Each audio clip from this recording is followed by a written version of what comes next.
Assalamualaikum warahmatullahi wabarakatuh. Perkenalkan, nama saya Mauludina Nur Aziza, kelas 11 angkat 3 nomor absen 21. Di sini saya akan menjelaskan tentang malu. Pengertian malu ada dua, yaitu secara bahasa dan istilah. Secara bahasa, malu disebut al-haya, yang berarti menahan diri dari perbuatan yang buruk. Dan secara istilah, yaitu malu adalah perasaan tidak nyaman atau enggan melakukan sesuatu yang bertentangan dengan nilai-nilai agama, moral, atau norma sosial. Nabi Muhammad menjelaskan dalam hadisnya, A'udzubillahi minasyaitonirrajim, Bismillahirrahmanirrahim.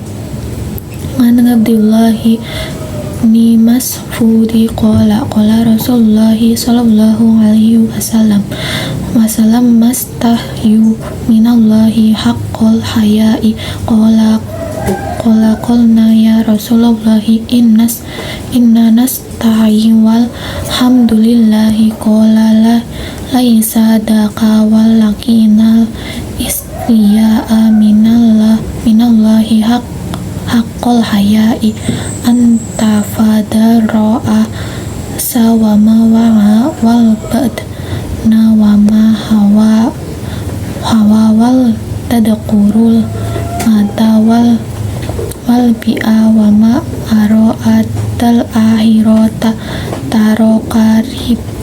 tarokarina mal dubya faman fangala dalika fakut tajya minallahi haqqal hama rawahu Tirmizi. Artinya, dari Abdullah bin Mas'ud berkata, Rasulullah Shallallahu Alaihi Wasallam bersabda, malulah pada Allah dengan sebenarnya. Berkata Ibnu Mas'ud, kami berkata, wahai Rasulullah, kami malu. Alhamdulillah. Beliau bersabda, bukan itu, tetapi malu pada Allah dengan sebenarnya adalah kau menjaga kepala dan apa yang dipahami dan perut beserta isinya, mengingat kematian dan segala kemusnahan. Barang siapa menginginkan akhirat, ia meninggalkan perhiasan dunia. Barang siapa melakukannya, ia malu pada Allah dengan sebenarnya. Hadis riwayat Al-Tirmizi. Dari hadis tersebut, Nabi Muhammad Shallallahu Alaihi Wasallam memerintahkan untuk malu pada Allah Subhanahu Wa Taala dengan sebenarnya. Maksudnya menjaga seluruh anggota badan dari perbuatan yang dilarang oleh ajaran agama Islam, kemudian mengingat kematian dan meninggalkan perhiasan dunia. Jenis-jenis malu ada dua, yaitu malu naluri goriza dan malu yang dicari atau dilatih muktasab. Pertama, malu naluri atau goriza adalah malu yang sudah ada sejak lahir. Ini adalah perasaan bawaan yang mendorong seseorang untuk menghindari perbuatan yang dianggap tidak pantas atau memalukan secara alami. Sifat malu ini merupakan bagian dari fitrah manusia yang membantu menjaga kehormatan diri dan menghindari tindakan yang melanggar norma-norma dasar. Contohnya yaitu seorang anak kecil yang merasa malu ketika auratnya terlihat oleh orang lain. Yang kedua adalah malu yang dicari atau dilatih muktasab, adalah jenis malu yang diperoleh melalui pendidikan, pelatihan, dan pengalaman. Ini adalah perasaan malu yang dikembangkan melalui pemahaman nilai-nilai agama, moral, dan sosial. Sifat malu ini membutuhkan kesadaran dan upaya untuk menumbuhkannya, dan seringkali berkaitan dengan rasa takut kepada Allah Subhanahu Wa Taala atau penghormatan kepada orang lain. Contohnya, seorang muslim yang merasa malu untuk melakukan dosa karena menyadari bahwa Allah Subhanahu wa Ta'ala selalu mengawasinya. Pentingnya kita mempunyai sifat malu, yaitu pertama, malu adalah bagian dari iman. Rasulullah Shallallahu Alaihi Wasallam bersabda, malu adalah sebagian dari iman. Hadis riwayat Bukhari dan Muslim. Kedua, malu mendorong seseorang untuk melakukan kebaikan dan menjauhi kemaksiatan. Dan yang ketiga, malu menjaga kehormatan diri dan orang lain.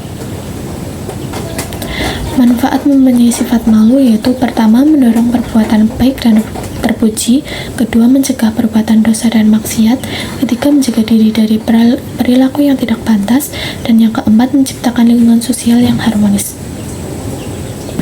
Cara menemukan sifat malu yaitu pertama, meningkatkan keimanan dan ketakwaan kepada Allah Subhanahu wa Ta'ala, kedua, memperbanyak membaca Al-Quran dan hadis, ketiga, bergaul dengan orang-orang yang soleh, keempat, menyadari bahwa Allah Subhanahu wa Ta'ala selalu mengawasi setiap perbuatan, dan yang kelima, mempelajari kisah-kisah orang-orang soleh. Berikut adalah contoh kisah Nabi Musa alaihissalam dan sifat malunya. Nabi Musa alaihissalam dikenal sebagai seorang nabi yang sangat pemalu. Sifat malu ini terutama tercermin dalam cara beliau menjaga auratnya. Diriwayatkan bahwa beliau sangat berhati-hati dalam berpakaian dan mandi, sehingga tidak pernah terlihat auratnya oleh orang lain.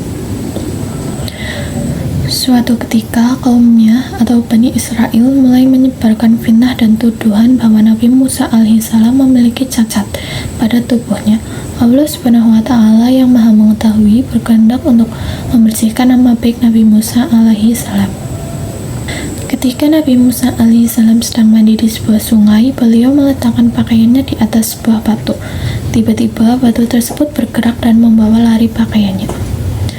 Nabi Musa alaihissalam yang merasa sangat malu segera mengejar batu tersebut sambil berlari tanpa pakaian. Ketika beliau berhasil mengejar batu tersebut, orang-orang Bani Israel melihat bahwa tubuh Nabi Musa alaihissalam sempurna tanpa cacat sedikit pun. Dengan demikian terbuktilah bahwa tuduhan mereka adalah fitnah belaka.